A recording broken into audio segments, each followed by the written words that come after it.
I'm just hitting him. I'm just knocking everyone. I cannot become depressed because I don't believe in it. Many young people, especially boys, have literally stopped me in the street since that first interview to ask me about Andrew Tate. I've been staggered, honestly. You have no plan. You have no plan whatsoever. Men who do not control their emotions are dangerous. So the days of easy money are gone. I want to, like, even in the last 2 or 3 years, it was easy money mode.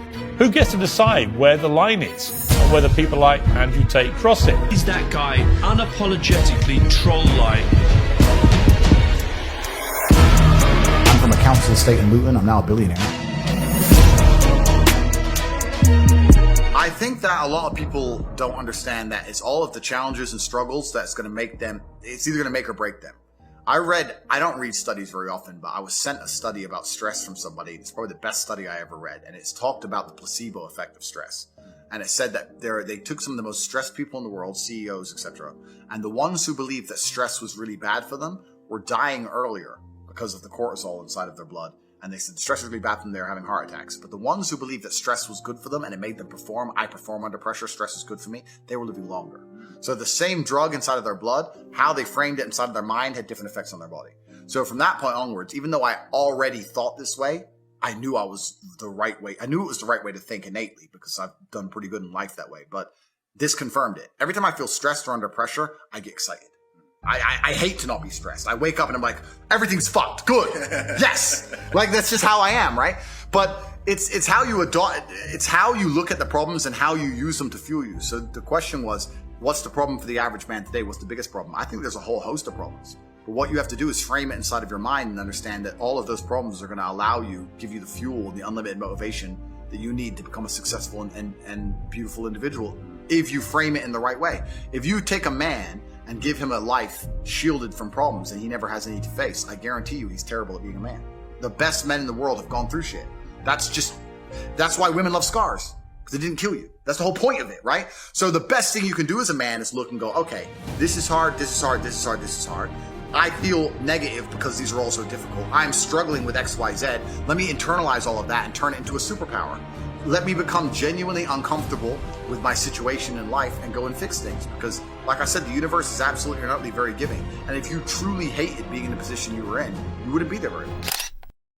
No, I do not believe in clinical depression, and you're never going to, I'd love for you to try and convince me it's real. It'll be quite interesting. Do you think it's an invention of the US pharmaceutical industry to sell you pills? Well, I think that that's certainly part of it. I think that's part of it. But I've had this conversation with a bunch of people, and my basic premise is that I refuse to believe in things that take power away from me. If you are in a haunted house and you believe in ghosts, you're scared of the haunted house. If you're in a haunted house and you don't believe in ghosts, you're just in a house and you don't care. So I don't like the idea when someone explains to me the idea of one day waking up and being miserable and not wanting to live anymore, and it's nothing to do with my circumstances and I have no power over it, and no matter how good my life is, I'm still going to feel terrible and I'm going to want to die. That's not an idea I subscribe to. That's not a reality I'm ever going to want. But that's for a myself. Reactive depression, isn't it? You can be reactive depressed for the day, for example, or Feeling for a while. Or even chronically, you know? Feeling depressed is real. Yeah. Depression as a disease, I do not subscribe to. The idea, I believe, that if you feel depressed, something is depressing you, and you should try your best to fix it. You should take control of your life and do your best to fix it. The idea, but they don't say that. They don't talk that. They say depression like it's this magic thing that comes out the sky and it gets in your brain, you're sad no matter what, and there's nothing you can do about it, and you need to only take pills. And I think that's a very bad way to look at the world, and that's a bad idea to subscribe to. And if you start to feel depressed, let's say your girl leaves you and you start to feel depressed, but you believe in the idea of depression, you're now going to start diagnosing yourself as clinically depressed, self-hypnosing yourself into hypnotizing yourself into being clinically depressed. And it's amazing how you can speak things into existence. I cannot become depressed because I don't believe in it. So how about chemical imbalances in the brain? Bullshit. That's all been disproved anyway. Really? It's all been disproved. Firstly, that's all been disproved. And secondly, even if that was true, even if I had a chemical imbalance in my brain, I do not believe in depression. That's just who I am as a person. I don't believe in it. I do not believe in things that take power away from me. So, and people sit there and they try very hard to convince me it's real, which is actually quite interesting because it's always usually depressed people who sit there and try very hard to defend this idea. If you're so scared, if depression's so terrible, why are you sticking up for it? Why are you fighting so hard to convince me it's such a powerful force? Why shouldn't you be doing the opposite? Shouldn't you be listening to me Whose team are you on? Like, do you want to be depressed? Like, it's insanity, these people who are so desperate to push this idea. Then you add in the pharmaceutical element, the fact that everyone's taking these fucking drugs, messing with their brain chemistry. It's garbage. I think that you feel depressed sometimes because you're human. So you felt depressed at times, would you say? We're all human. Yeah, because I felt depressed. I mean, I had some major, it might not sound big, but some major dental surgery done. And it really got me down for a while. But my businesses and running those, to be honest, picked me up because it was like, I can't be like this. Get in there, do some business. Well, completely. And also, let's look at it. Let's pretend I'm completely wrong, right? We can look at situational depression like you just described. We can talk about brain imbalance and chemical imbalance. We can talk about clinical depression that you get and it's chronic and there's nothing you can do about it, whatever.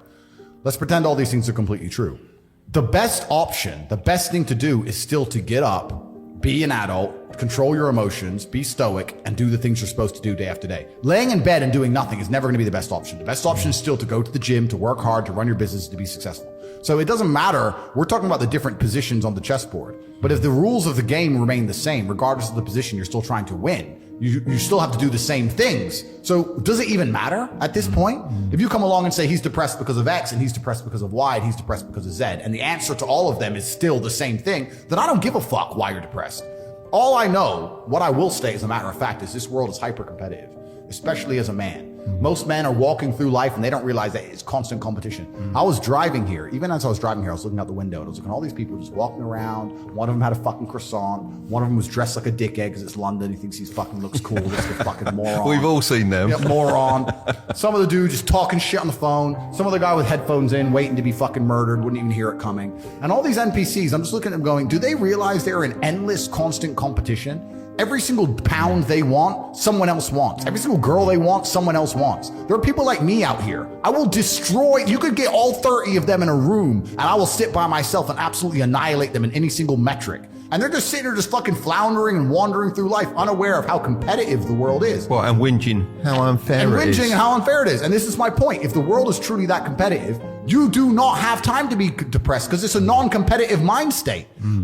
You could be depressed for X, Y, Z, whatever. I'm not depressed. And I want the money you want, and I want the girl you want, and I want the status you want, and the car you want, and the house you want. And I'm going to get it, and you're fucking not. And that's the bottom line of life. If you gave that guy that stuff, he probably wouldn't be depressed anymore. Well, he's get up off his ass and work then, doesn't he? And this is the point. He probably would because he wouldn't have a direction in life. I think it's a very empowering message that you share. And, you know, I think if you can fix it with pills, you can probably fix it by going to the gym and doing all of these other aspects. But pills doesn't even fix it. Pills just numbs it. Masks. Yeah, masks it. Well, it's not a holistic way to treat it, is it? Whereas what you're saying is more so. Yeah, what I'm saying is you're playing a game and it's a competitive game and you need to build a mindset that allows you to be ultra competitive. And if you want to sit there and say, no, I want a non-competitive mindset, then fine. You know what you call people who do not win competitions?